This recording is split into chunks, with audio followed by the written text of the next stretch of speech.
রাধে রাধে সবাইকে। আজ আমি বানাচ্ছি হলো সাবুর পোলাও। প্রথমে আমি 200 গ্রাম সাবু নিয়ে নিয়েছি। সাবুটাকে ভালোভাবে জলে ধুয়ে নেব।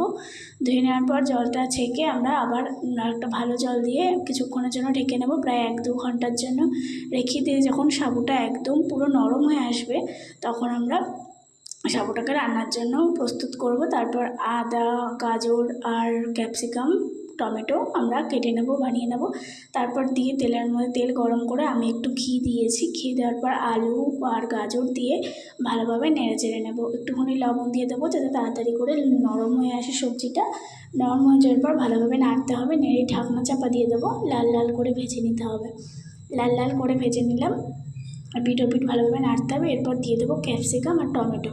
ক্যাপসিকাম টমেটোটা দিয়ে আবার কিছুক্ষণের জন্য ভালোভাবে নেড়ে চেড়ে নিতে হবে। নেড়ে চেড়ে নেওয়ার পর আবার দিয়ে দেবো আদা। আদা দিয়ে ভালোভাবে আবার নাড়তে হবে যাতে নিচ থেকে লেগে না যায়। এর জন্য একদম লো ফ্লেমে আমাদের নেড়ে ঢাকনা চাপা দিয়ে আবার ঢাকনাটা উঠিয়ে নিয়ে এবার আমরা আবার ভালোভাবে নেড়ে চেড়ে নিয়ে একটু চিনি দেবো।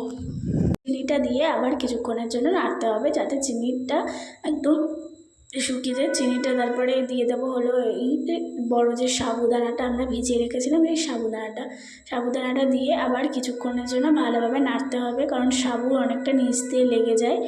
যদি লো ফ্লেমেও রাখা হয় তাহলে তার জন্য নাড়তে থাকতে হবে। নাড়ার পরে আমরা দিয়ে দেবো হলো কাজু আর কিশমিশ। কাজু কিশমিশ দিয়ে আবার ভালোভাবে নেড়ে নিতে হবে। নেড়ে চেড়ে নিয়ে এবার যখন কাজুটা আর কিশমিশটা ভালোভাবে নেড়ে চেড়ে দিয়ে এবার আমরা দিয়ে যখন লাল লাল হয়ে আসবে সাবুটা, তখন আমাদের রেডি আমাদের সাবুর পোলাও। তো নামানোর আগে একটুখানি বাদাম দিয়ে দিলে আরও ভালো হয়। বাদাম দিয়ে নামিয়ে গরম গরম পরিবেশন করুন।